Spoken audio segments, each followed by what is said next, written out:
خطے میں بارود کی برسات کے ساتھ ساتھ امریکہ ایران کے درمیان ایک بار پھر سفارتکاری کی امید روشن ہو رہی ہے۔ واشنگٹن اور تہران کے درمیان 10 روزہ ممکنہ جنگ بندی کی تجویز پر دونوں طرف سے مثبت اشارے ملنے کی اطلاعات نے دنیا بھر کی نظریں ایک بار پھر اسلام آباد پر جما دی ہیں۔ اسی اہم پیش رفت کے پس منظر میں ایرانی وزیر داخلہ اسکندر مومنی ایک روزہ دورے پر اسلام آباد پہنچ گئے ہیں۔ ایئرپورٹ پر استقبال کرتے ہوئے وزیر داخلہ محسن نقوی نے امید ظاہر کی ہے کہ اسکندر مومنی اپنے ساتھ خطے اور فریقین کے لیے اچھی خبر لے کر آئیں گے۔ ذرائع کا کہنا ہے کہ ایرانی وزیر داخلہ صدر مسعود پزشکیان کا خصوصی پیغام لے کر آئے ہیں، جسے وہ وزیر اعظم میاں محمد شہباز شریف اور فیلڈ مارشل سید عاصم منیر تک پہنچائیں گے۔ کیا پاکستان ایک بار پھر عالمی طاقتوں کے درمیان امن کا پل بننے جا رہا ہے؟ بہت اہم سوال ہے۔ 10 روزہ تجویز کے پیچھے اصل محرکات کیا ہیں؟ یہ بھی اہم سوال ہے۔ اور اسکندر مومنی کا یہ دورہ خطے کی بگڑتی صورتحال پر کیا اثرات مرتب کرے گا؟ انہی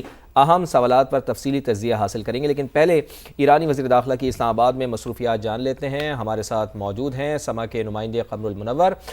قمر صاحب، کیا اپڈیٹس ہیں؟ اسکندر مومنی کی آج اہم بہت ملاقاتیں ہونی ہیں، کیا ان کی مصروفیات ہوں گی؟ جی بالکل، اسکندر مومنی گزشتہ روز یہاں پر پہنچے تھے اور ابتدائی طور پر جو ان کی ملاقات وفاقی وزیر داخلہ محسن نقوی کے ساتھ ہوئی، اور اسی کے ہمراہ ایک اعلیٰ سطح کا وفد ہے۔ نہ صرف اس میں مختلف وزراء جو ہیں ایرانی حکومت کے وہ ان کے ساتھ موجود ہے، بلکہ وہاں کے جو مختلف ان کے جنرلز ہیں وہ بھی اس میٹنگ میں شامل ہیں۔ تاہم گزشتہ روز یہ ملاقات جو ہے وہ وفاقی وزیر داخلہ سے ہوئی تھی، اور آج یہ کہا جا رہا ہے کہ وزیر اعظم پاکستان شہباز شریف اور فیلڈ مارشل سید عاصم منیر کے ساتھ جو ہے ان کی ملاقات ہوگی۔ ذرائع کے مطابق اس میں ایک اہم پیش رفت یہ بھی ہے کہ صدر مسعود پزشکیان کی جانب سے ایک اہم پیغام جو ہے وہ پاکستانی حکومت اور پاکستانی عہدیداران کے لیے جو ہے وہ لے کر اسکندر مومنی جو ہے وہ یہاں پر پہنچے ہیں، اور وہ پیغام جو ہے وہ یہاں تک پہنچایا جائے گا۔ اس کے علاوہ ان کے ساتھ بہت سارے منسٹرز ہیں جو مختلف ملاقاتیں جو ہیں وہ اسلام آباد میں ہائی لیول کی کریں گے، اور ان ملاقاتوں کے دوران جو ہے وہ مختلف امور کا جائزہ جو ہے وہ بھی لیا جائے گا۔ خاص طور پر پاک ایران کے تعلقات اور جو خطے کی صورتحال ہے اس پر بھی بات چیت جو ہے وہ کی جائے گی۔ گزشتہ روز جو وفاقی وزیر داخلہ سے جب ان کی ملاقات ہوئی تو وفاقی وزیر داخلہ نے ان کو کہا کہ آپ ایک بھائیوں جیسی حیثیت رکھتے ہیں، اور جب آپ پاکستان آتے ہیں تو ایک امید کی کرن جو ہے وہ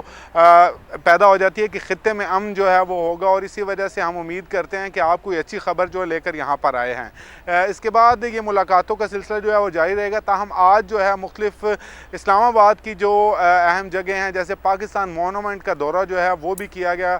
ایرانی وزیر داخلہ اور ان کے ساتھ جو اعلیٰ سطحی وفد آیا ان کے ہمراہ، اور مختلف مارگلا ہلز اور یہاں پر بھی مختلف جگہوں کا دورہ جو ہے وہ بھی آج ان کی جانب سے کیا گیا۔ اور اس کے بعد اب یہ کہا جا رہا ہے کہ مختلف جگہوں پر اعلیٰ سطح کی جو ملاقاتیں ہیں وہ ہوں گی، جس میں نہ صرف ایرانی وزیر داخلہ بلکہ ان کے ہمراہ جو اعلیٰ سطح کا وفد آیا جس میں مختلف وزراء جو ہیں وہ بھی شامل ہیں وہاں ایرانی حکومت کے۔ قمر، یہ ساری جو ملاقاتیں ہیں، یہ جو تمام تر مصروفیات آپ بتا رہے ہیں بڑی اہمیت کی حامل ہیں۔ قمر، ذرا قریبی نظر رکھیے گا، ہم آپ سے وقتاً فوقتاً اس حوالے سے آپ سے بھی اپڈیٹس حاصل کرتے رہیں گے۔ اس وقت ہمیں جوائن کیا ہے ڈاکٹر جمیل احمد خان صاحب نے، ساتھ حاصل ہے بریگیڈیئر ریٹائرڈ وقار حسن صاحب کا۔ آپ دونوں معزز مہمان کا بہت شکریہ سما کو وقت دینے کے لیے۔ جمیل صاحب، آپ کی جانب بڑھتے ہیں، آپ کیسے دیکھتے ہیں اس وزٹ کے ٹائمنگز کو، اس کی اہمیت کو،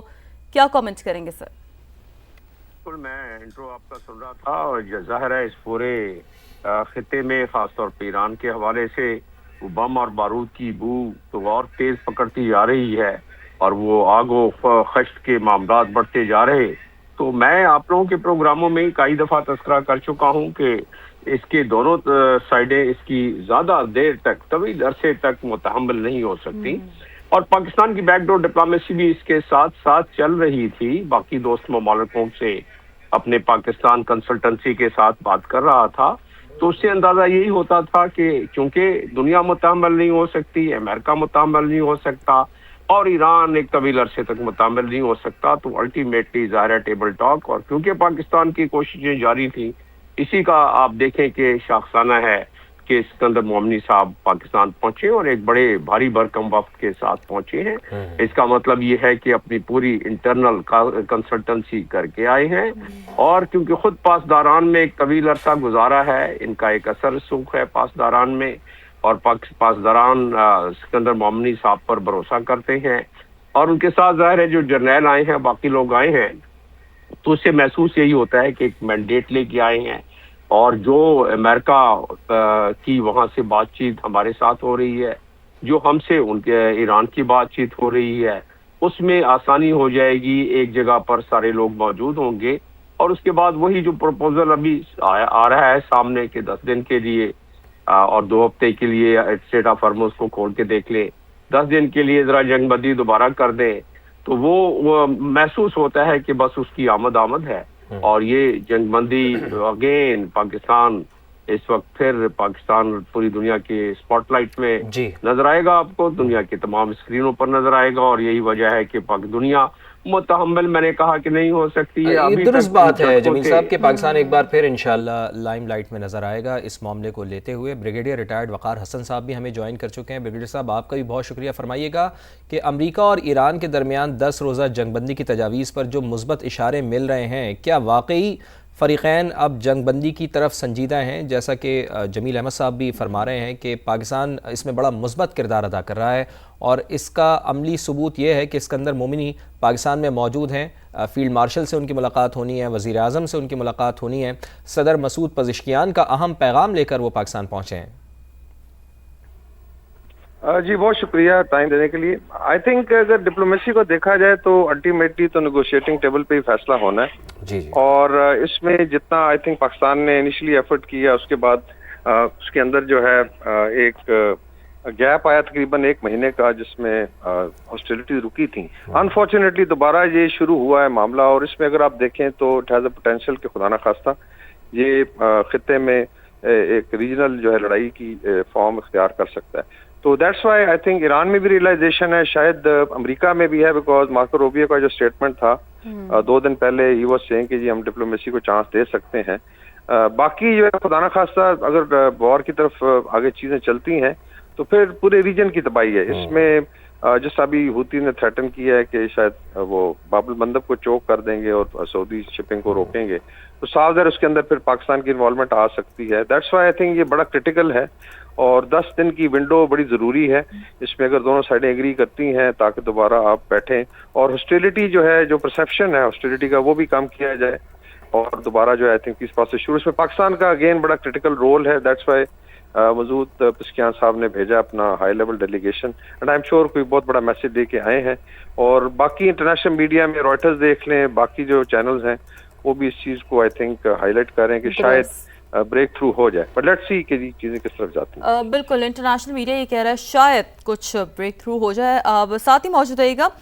جمیل صاحب، جیسے کہ وقار صاحب یہی بات کر رہے تھے نا، یہ جو 10 دن کی ونڈو ہے یہ بہت ضروری ہے۔ گاڈ فاربڈ، خدا نخواستہ اگر معاملات اس جانب نہیں بڑھتے تو پھر حالات کیا رخ اختیار کریں گے جمیل صاحب؟ اگر یہ معاملات اس طرف نہیں رکتے ہیں تو پھر دوبارہ موت کا رقص شروع ہو جائے گا اس پورے خطے میں، اور پاکستان کی جو اس وقت حیثیت ہے بڑی حساس حیثیت ہے، اور اس حساسیت کو پاکستان سمجھتا ہے، ایران بھی سمجھتا ہے، اور پاکستان نے اپنی حساسیت کے بارے میں فلور آف دی ہاؤس پر سینٹ میں ڈپٹی پرائم منسٹر نے اپنی تقریر کے دوران بتا دیا تھا بالکل واضح الفاظ میں کہ ہمارے جو ڈیفنس پیکٹ ہے سعودی عرب سے، یہ ہوتی کے حوالے سے میں بات کر رہا ہوں، سعودی عرب سے ہمارے ڈیفنس پیکٹ جو ہیں اس کے معاملے میں ہمارے پاس کوئی اور راستہ نہیں ہوگا، ہمیں سعودی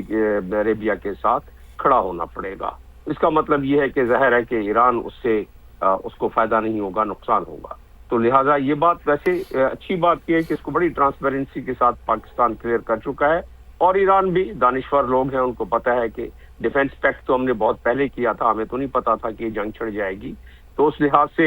ہماری اس حساسیت کو دیکھتے ہوئے ہماری بڑی تکو ہے، بڑی کوشش ہے، اور میں نے جیسا کہ بتایا کہ جتنا وزن پڑ رہا ہے پوری دنیا پر اس پوری جنگ کا، اس وزن کی وجہ سے اور اس ڈسرپشن کی وجہ سے، اور وہ معاشی اذیت اور تکلیف جو پوری دنیا اٹھا چکی ہے اور امریکہ میں بھی جو جاری ہے، اور اسی کی وجہ سے جو جین زی یعنی کہ جو یوتھ ہیں وہ بھی مسلسل مخالف ہوتے جا رہے ہیں اپنے رجیم کے، اپنے دور اس کے حکومت کے، تو اس لحاظ سے ان تمام عوامل کو اگر سامنے رکھا جائے تو نتیجہ یہی نکلتا ہے کہ کچھ راہیں اگر نظر آ جائیں امریکہ کو اور ایران کو اور